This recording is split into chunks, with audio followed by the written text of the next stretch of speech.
Hello, and welcome to the Pleasure Practice, a safe space for exploration of the evasive interplay of emotion and erotic that is intimacy. I'm so glad that you decided to join me today. In this video, we are returning to the previous segment, Love is a Drug, the neurochemistry of connection. And this week, we'll be talking about serotonin. Most people probably think of antidepressants or serotonin reuptake inhibitors when they hear the word serotonin, but it plays a role in everything from love to obsessive-compulsive disorder, and the condition of being in love can run the full spectrum of emotions as well. Love does not just excite you. Sometimes it destabilizes you. It makes you overthink, fixate, replay conversations, and completely lose yourself in someone else. And serotonin, the chemical responsible for balance and emotional stability, is the reason behind this. Most people assume that falling in love should make you feel calm, happy, content. But in the early stages, love actually disrupts the very chemical that keeps you stable and regulated, which is why new love can feel so intoxicating and at the same time completely unhinging. So, what does serotonin actually do in the brain? Serotonin is your brain's stabilizer. It regulates mood, emotional equilibrium, sleep, appetite, and a large part of your sense of internal calm. In other words, it does a lot. When serotonin is balanced, you feel grounded. You can focus. You're not ruled by intrusive thought or emotional extremes. This is why serotonin is the primary target of many antidepressants. It is the chemical of emotional regulation. It keeps you steady within yourself. So, what happens to serotonin in the early stages of love? Well, here's the part that most people don't know. When you first fall in love, your serotonin levels actually drop. And not just a little bit, but quite significantly. In fact, brain scans of people in the early stages of romantic love have been shown to have serotonin levels comparable to individuals with obsessive-compulsive disorder. That is not poetic exaggeration. That is neuroscience. This explains why new love makes you fixate obsessively on your partner. You reread texts over and over. You read into tone, timing, and silence so intently. Appetite disappears, your sleep is disrupted, and your whole emotional world is orbiting around one person. And no, you are not crazy. Your brain's chemistry has temporarily traded stability for obsession. Low serotonin reduces your ability to regulate repetitive thought loops, circling the same ideas over and over again. What did that mean? Did I say the wrong word? Why haven't they texted back yet? Dopamine is driving the craving. Oxytocin is building the attachment, but serotonin, the chemical that normally says, relax, you're okay, well, it has gone offline. That is why early love can feel so all-consuming. You are chemically primed to prioritize connection above everything else.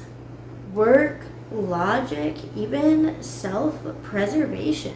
But over time, if the relationship is stable and safe, serotonin levels will gradually return to baseline. This is when another misunderstanding happens.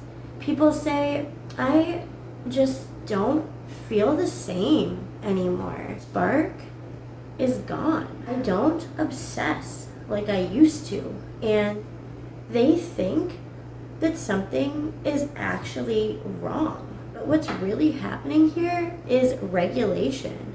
Your brain is moving out of obsession and back in to balance. You are no longer chemically hijacked by intense infatuation.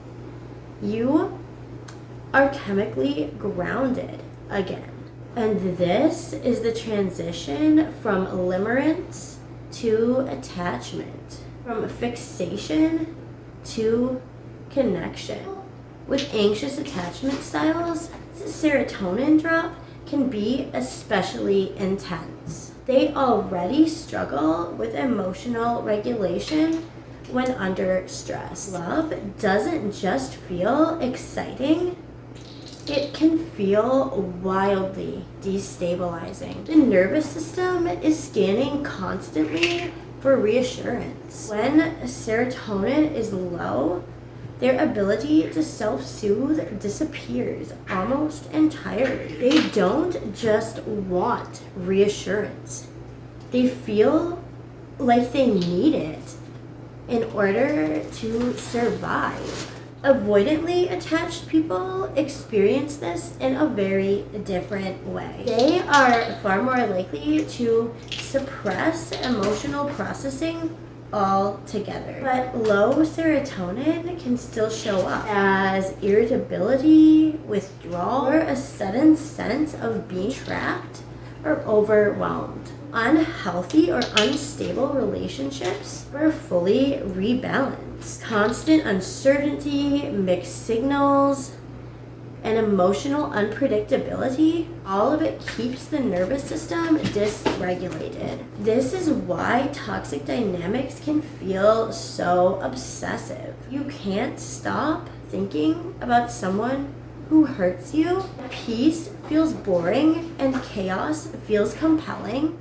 Your chemistry has not been allowed to stabilize. So, serotonin teaches us something very important. Obsession is not proof of love. It is proof of dysregulation in the nervous system. The goal of healthy intimacy isn't constant intensity. It is internal balance. When love allows serotonin to return to normal, you can eat, sleep, focus, and feel like yourself again. That is not a loss of passion.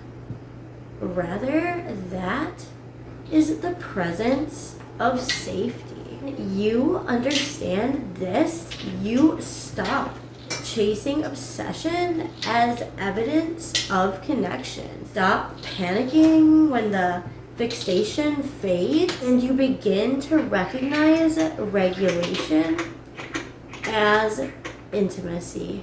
Serotonin is the balance. It is the chemical that keeps you grounded and steady. One that love temporarily disrupts. Early love reduces serotonin to force focus on the other person and bonding with them. But mature love restores serotonin. You can actually function again. When love costs you your peace, that is not actually romance. That is chemistry that is out of balance. When love gives you your calm back, that is not boredom. That is security. Next week, we'll talk about cortisol, the stress hormone, why love can feel thrilling and terrifying at the same time, and how chronic relational stress can keep the nervous system stuck in survival mode. Thank you for joining me.